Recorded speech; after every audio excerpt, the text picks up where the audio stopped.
This is CNN Tonight. I'm Don Lemon. 4 Democratic congresswomen, all freshmen, all women of color, standing up to the president, President Trump, rebuking him for his racist tweets, calling for them to go back to where they came from. The fact is, Rashida Tlaib, Alexandria Ocasio-Cortez, and Ayanna Pressley are native-born Americans. Congresswoman Ilhan Omar was born in Somalia, but became an American citizen years ago. And today, the congresswomen fought back. I encourage the American people and all of us in this room and beyond to not take the bait. This is a disruptive distraction from the issues of care, concern, and consequence to the American people. I want to tell children across this country is that no matter what the president says, this country belongs to you. And it belongs to everyone. And today, that very notion was challenged. Joining me now is Senator Bernie Sanders. He's a Vermont independent who is running for the Democratic presidential nomination. Senator, I'm so glad that you could join us. Thank you so much. My pleasure. President Trump is denying his racist tweets were racist. That's what he says. Why is the president doubling down on this, Senator? I have not a clue, but I want to tell you, Don, that I never imagined in my lifetime that I would hear a president of the United States speak out in such a disgusting and racist way.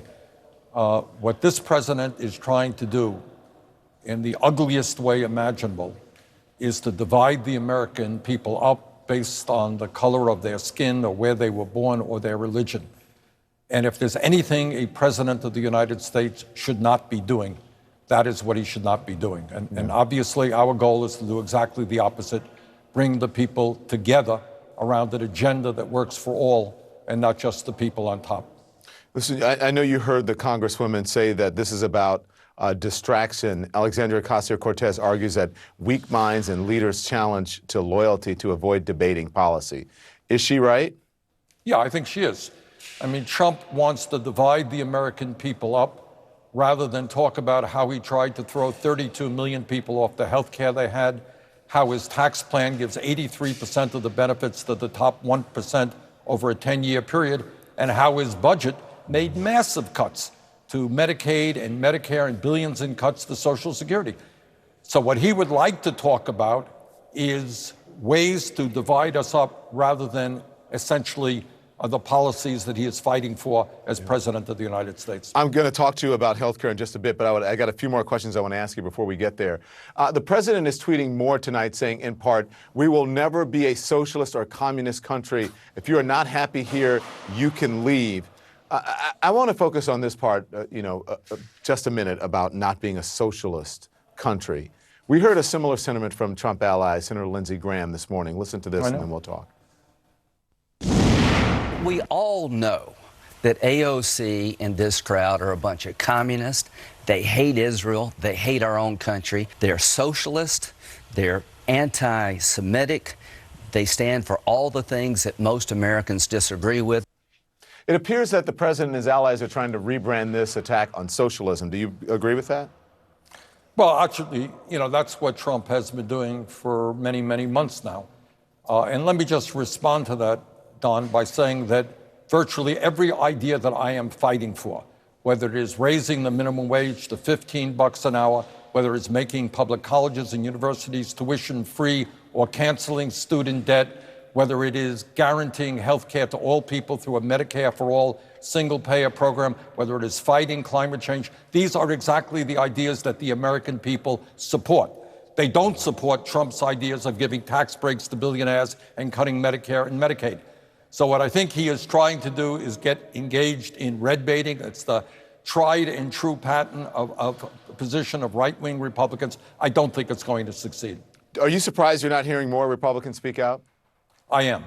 Yeah. I'm glad you asked me that, because it's not only disgraceful and disgusting to hear what the President of the United States has said today. One might have thought that given all the Republicans in the House and the Senate, there would be a vast number of them standing up and saying, this does not reflect the views of the American people or the Republican Party. And it is extremely sad and disappointing to the degree to which Trump's ideology has dominated the entire Republican Party.